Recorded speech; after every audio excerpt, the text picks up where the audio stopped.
Hello दोस्तों, तो ये हमारा फिजिक्स का पेपर है।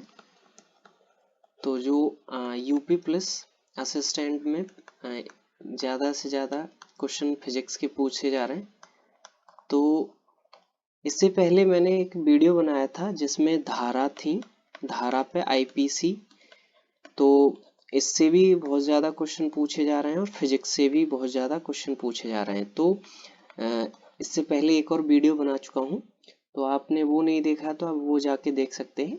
तो हमारा पहला प्रश्न है, धारा प्रवाह को सुचालक के प्रतिरोध से संबंध करने के लिए नियम है, उस नियम को क्या कहते हैं? तो उसको हम जूल का नियम कहते हैं। तो अब है हमारा अगला प्रश्न।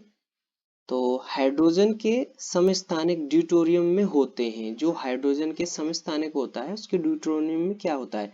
तो एक प्रोटॉन रहता है और एक न्यूट्रॉन रहता है। तो इसमें एक प्रोटॉन रहता है और न्यूट्रॉन रहता है। तो अब है हमारा अगला प्रश्न। तो मानव में पित्त का स्राव कहाँ होता है? जो पित्त होता है उसका स्राव कहाँ होता है? उसका स्राव होता है यकृत में। तो अब है हमारा अगला प्रश्न। जो मानव मस्तिष्क का जो भार है वो ग्राम में कितना है? तो जो मानव मस्तिष्क का भार लगभग 1200 से 1400 ग्राम तक रहता है ये। तो अब है हमारा अगला प्रश्न।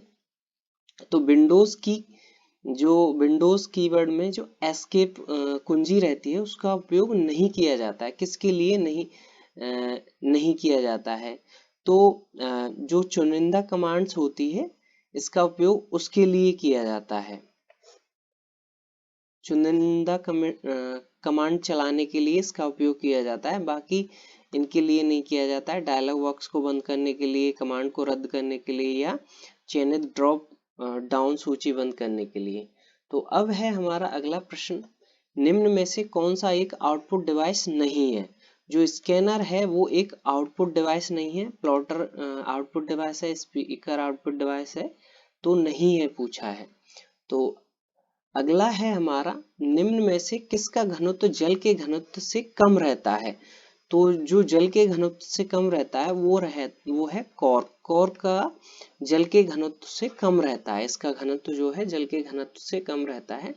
अब है हमारा अगला प्रश्न। इलेक्ट्रॉन की खोज किसने की थी? जो इलेक्ट्रॉन की खोज की थी वो जे थॉमसन ने की थी। जो इसका राइट आंसर है वो है जे थॉमसन। तो अब है हमारा अगला प्रश्न। परमाणुओं में प्राप्त ऊर्जा को क्या कहते हैं? जो परमाणुओं से प्राप्त ऊर्जा होती है उसको क्या कहते हैं? तो उसको हम नाभिकीय ऊर्जा कहते हैं। तो इसके बाद हमारा यूपी प्लस पे जो जीके का प्रैक्टिस सेट है वो भी आएगा। जीके का प्रैक्टिस सेट, अगर आपने हमारा चैनल सब्सक्राइब नहीं किया है तो सब्सक्राइब करें।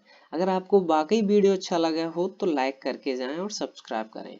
तो अब है हमारा अगला प्रश्न।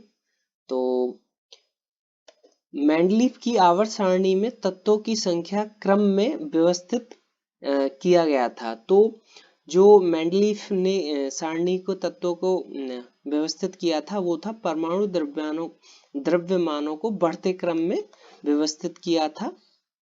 तो अब है हमारा अगला प्रश्न। तो थर्मामीटर में उपयोग की जाने वाली तरल धातु क्या होती है, उसकी पहचान करें। तो जो थर्मामीटर में उपयोग किया जाता है वो रहता है पारा। तो अगला प्रश्न है हमारा, निम्नलिखित में से किसकी इकाई ऊर्जा की इकाई के समान है? तो ऊर्जा की इकाई के समान जो कार्य की है वो ऊर्जा की इकाई के समान रहती है। तो इसकी जो इकाई है वो जूल है। तो आगे है हमारा, यदि पृथ्वी पर आपका वजन 38 केजी है तो बुध ग्रह पर आपका वजन कितना होगा? तो तो ये 14.3 हो जाएगा। अगर बुध ग्रह पे जाएंगे तो हम घटता है उधर। तो अब है हमारा अगला प्रश्न। निम्नलिखित में से कौन सा विद्युत आवेश का सुचालक है? तो सुचालक पूछा है यहाँ पे, तो जो तामा है वो विद्युत आवेश का सुचालक है। तो अब है हमारा अगला प्रश्न। उत्तल दर्पण का प्रयोग किस में किया जाता है? जो उत्तल दर्पण है उसका प्रयोग जो वाहनों में रिव्यू मिरर रहता है उसके लिए उत्तल दर्पण का प्रयोग करते हैं। तो अब है हमारा अगला प्रश्न।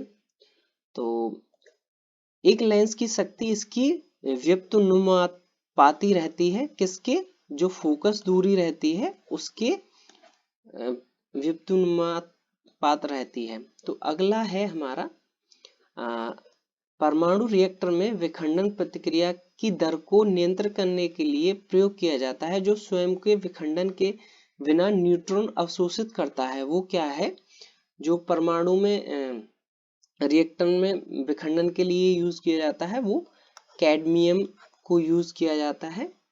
तो थैंक्स। अगर आपको हमारा वीडियो वाकई अच्छा लगा हो तो एक लाइक ज़रूर करके जाएं और अपना